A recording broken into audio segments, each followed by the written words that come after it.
She was embarrassed by her appearance, mocked, humiliated. But when a millionaire stepped in, what he did left the entire room in shock. The morning sun painted Copacabana Beach in golden hues as Maria caught a glimpse of her reflection in a luxury boutique window. She quickly looked away, adjusting her simple white uniform that had been washed so many times it was starting to fade. Her weathered hands, marked by years of honest work, nervously smoothed down her neat but aging clothes. At 52, Maria had spent most of her life cleaning the elegant beachfront condominiums that lined Rio's most famous shores. Every morning, she would walk past the same high-end stores, trying to avoid her own reflection in their spotless windows. Yet today, something made her pause. Through the glass, she could see mannequins dressed in elegant clothes that cost more than she earned in months. The contrast between their perfection and her simple appearance made her heart sink a little deeper. She touched her own face, weathered by years of early mornings and late nights, and tucked a stray gray hair back into her modest bun. "Excuse me." An elegant woman in designer clothes brushed past her, throwing a disapproving glance at Maria's presence in front of the luxury store. Maria quickly stepped aside, clutching her worn bag closer to her body. She'd learned long ago that some people thought she didn't belong in these fancy streets, even though she'd spent 20 years working in their buildings. As she approached the towering condominium where she worked, Maria noticed unusual activity in the lobby. Elegant women in expensive clothing were gathering, their voices excited and animated. Their jewelry sparkled in the morning light as they gestured enthusiastically, planning something that seemed important. Maria lowered her eyes and walked toward the service entrance, but not before catching fragments of their conversation. Biggest charity event of the year, exclusive guest list, proper appearance is absolutely essential. She glanced down at her worn hands one more time before opening the service door. Little did she know, this ordinary morning was about to become anything but ordinary. The luxury condominium's pool area buzzed with activity as Maria quietly went about her morning duties. Crystal vases were being delivered, and elegant women in designer outfits huddled around tables covered in fabric swatches and flower arrangements. The upcoming charity gala was clearly going to be the most lavish event of the season. Regina, the head of the planning committee, stood in the center of it all. Her platinum blonde hair caught the morning sun as she directed the preparations with the authority of a military commander. "The tablecloths must be imported silk," she declared, adjusting her Cartier bracelet. "And make sure all the staff knows proper etiquette. We can't have anything less than perfection."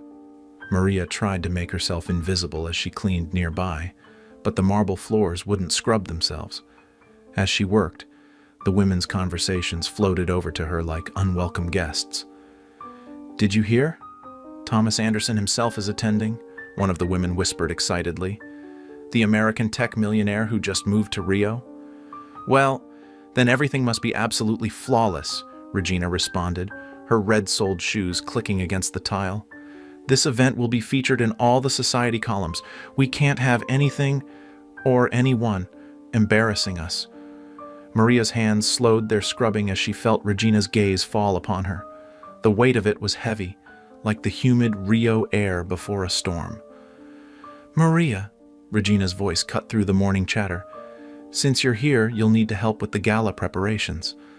Though," she paused, her perfectly lined lips curving into something between a smile and a sneer, "we'll need to discuss some adjustments."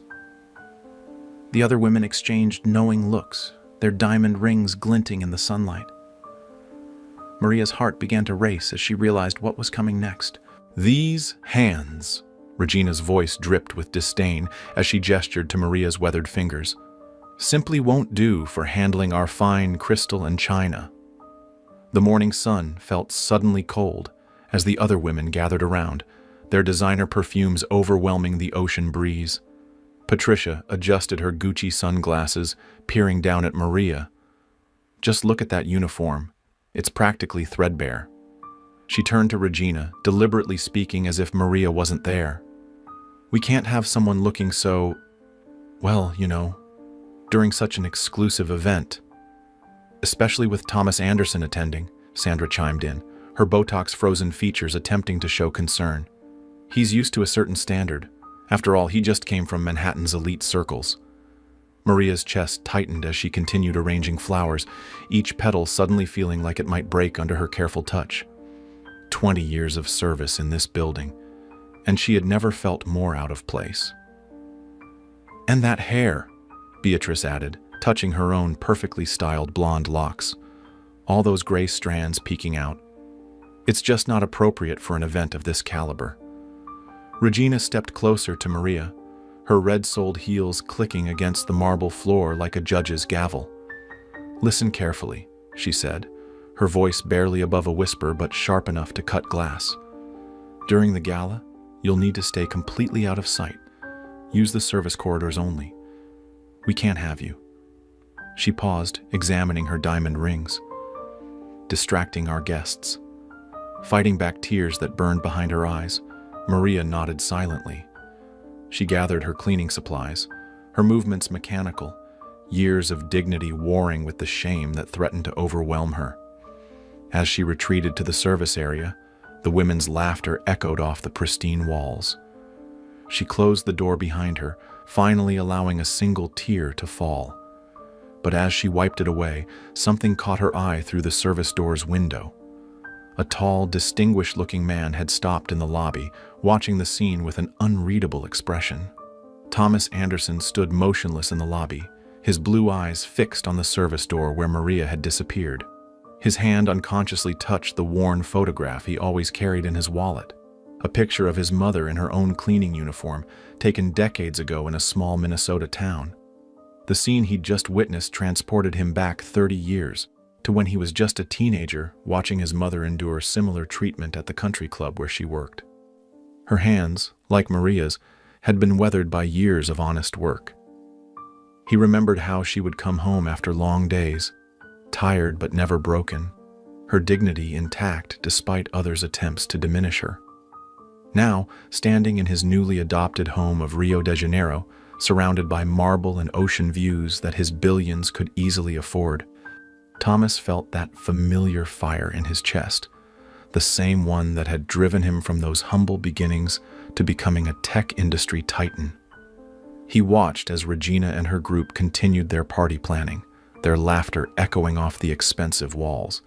Their Cartier bracelets and Hermes bags couldn't mask what he saw clearly, the same attitude that had once made his mother cry in their small kitchen, thinking he was asleep and couldn't hear her. "Mr. Anderson," Regina's voice cut through his thoughts. "We're so honored you dropped by to check on the gala preparations." She approached him, her practiced smile as polished as her designer outfit. "I do hope you'll approve of all our arrangements. We've made sure everything will be appropriate for someone of your status." Thomas smiled back, but it didn't reach his eyes. Those who knew him in the business world would have recognized that smile. It was the same one he wore before acquiring companies that had underestimated him. He adjusted his perfectly tailored jacket and glanced once more at the service door. "Actually," he said quietly, "I'd like to discuss some changes to the event." He paused, watching Regina's expression brighten with anticipation. "But first, I need to speak with someone." Thomas found Maria in the service area, her hands methodically folding clean towels, each movement a quiet testament to her dignity. When she looked up, surprised to see him there, he noticed she had quickly wiped away her tears but couldn't hide their traces. "Mrs. Maria," he said softly in carefully practiced Portuguese, "would you share a cup of coffee with me?"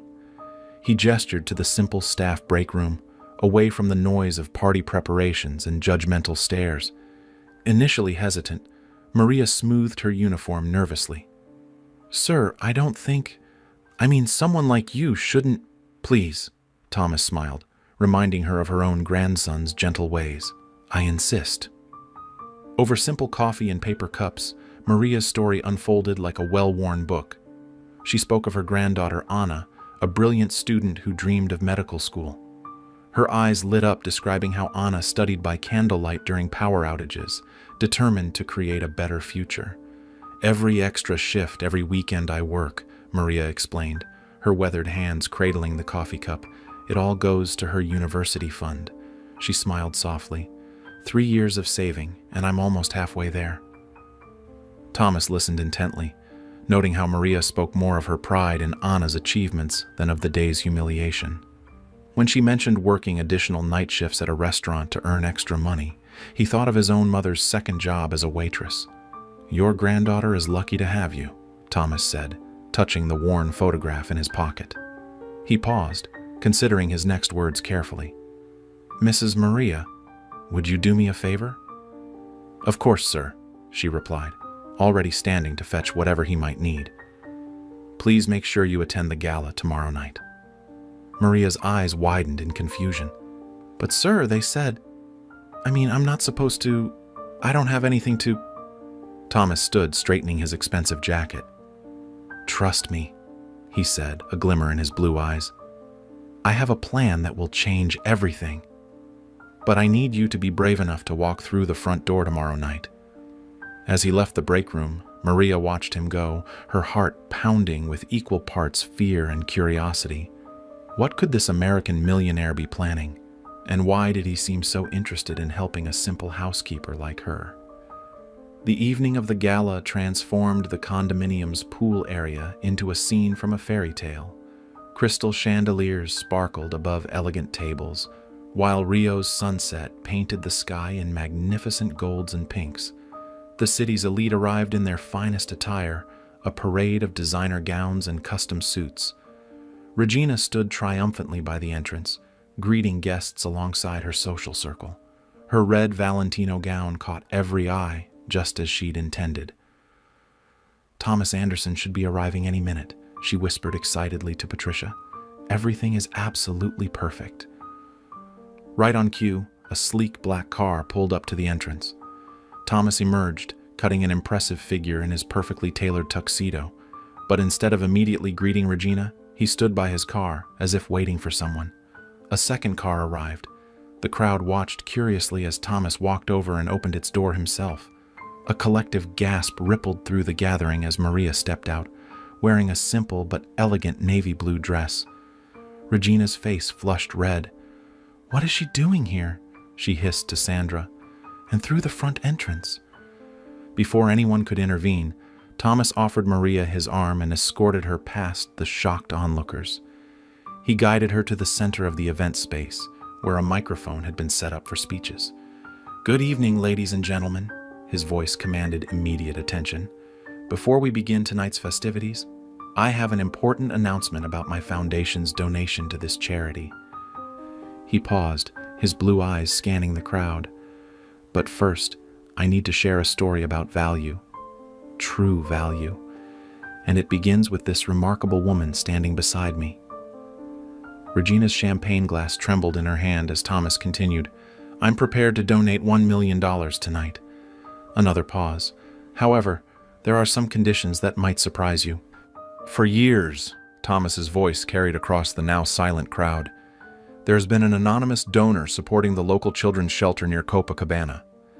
Someone who has been giving 30% of their modest salary every month to help children in need." Regina shifted uncomfortably in her designer heels as Thomas continued. "This same person spends their Sunday afternoons teaching literacy to elderly residents in their community. They deliver home-cooked meals to sick neighbors. They do all this while working 2 jobs and saving for their granddaughter's medical school tuition." Tears began to fall from Maria's eyes as Thomas gently placed his hand on her shoulder.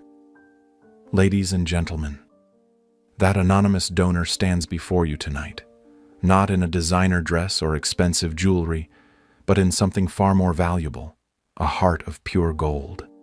He turned to face the crowd directly, his expression firm. "My mother was a housekeeper, just like Mrs. Maria.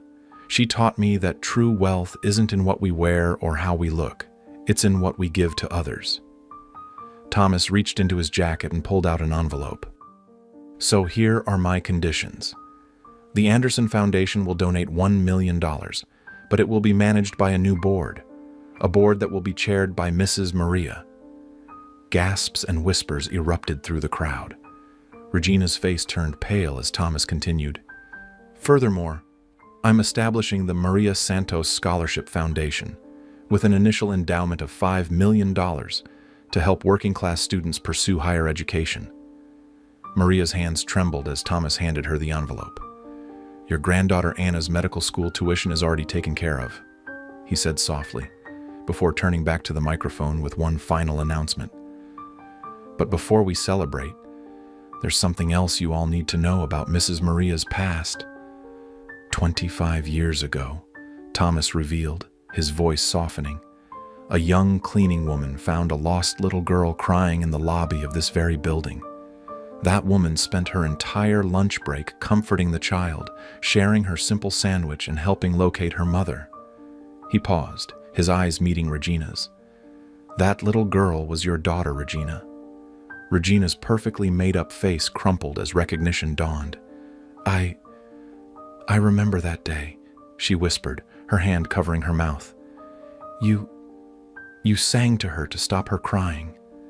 Maria nodded gently, her own eyes filling with tears. She reminded me of my own daughter. I couldn't bear to see her so scared. The silence in the room was profound as Thomas continued. That's just one story among hundreds. Mrs. Maria has touched countless lives in this building, in ways big and small, seen and unseen. Yet some people, his gaze swept across the crowd, chose to see only her uniform, her worn hands, her simple appearance. One by one, other residents began to step forward with their own stories. An elderly man recalled how Maria had helped him daily after his hip surgery. A young mother spoke of Maria's kindness during her difficult pregnancy. The building's doorman, So Jose, shared how she brought him hot coffee every morning during his early shifts. Regina stepped forward, her perfectly curated facade cracking. Maria, we've been so blind, so wrong. She removed her expensive bracelet, suddenly seeming embarrassed by its ostentation. Can you forgive us? 3 months later, the Maria Santos Community Center opened its doors in Copacabana. Inside, Maria, still wearing her simple clothes but now standing tall with quiet confidence, supervised programs helping working-class children and elderly residents. Photos on the wall showed her with Thomas at charity events, her granddaughter Anna in her white medical student coat, and smiling community members whose lives she continued to touch.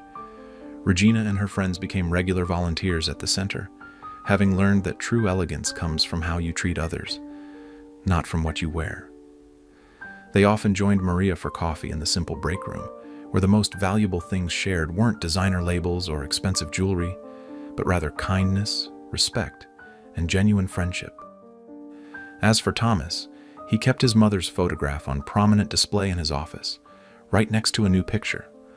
One of Maria, surrounded by children at the community center, her weathered hands now a badge of honor, her simple appearance radiating a beauty that no designer dress could ever match.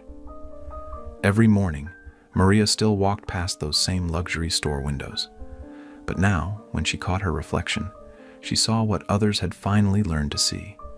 Not a simple cleaning woman, but a soul of immeasurable worth, proving that true beauty and dignity come from the heart. If you enjoyed this touching story from the vibrant streets of Rio de Janeiro, welcome to our special community here at Brazilian Tales. We're more than just a channel. We're a meeting place for hearts that appreciate the warmth and passion of Brazilian culture. From the stunning beaches of Copacabana to the heartwarming stories of everyday heroes, each tale offers a glimpse into our colorful world. Only here will you find these unique stories where Brazilian charm meets life-changing moments, all while experiencing the magic of our tropical paradise. We'd love to hear from you in the comments below. If you were Thomas, what act of kindness would you plan to honor someone like Maria? And tell us, where in the world are you watching from? There's something magical about knowing that our Brazilian stories are touching hearts from New York to Los Angeles, from Chicago to Miami. Don't forget to join our growing family by clicking the subscribe button and the bell icon. You'll be the first to know when our next Brazilian story arrives. Give this video a thumbs up if Maria's story touched your heart, and share it with someone who needs a reminder that true beauty comes from within. Remember, every day at 8 p.m., Brazil time GMT-3, we bring another touching story straight from the heart of Brazil to your home. For our friends in Los Angeles, that's at 5 p.m., GMT-8. In Chicago, it's 6 p.m., GMT-7. And in New York, you'll catch it at 7 p.m., GMT-5.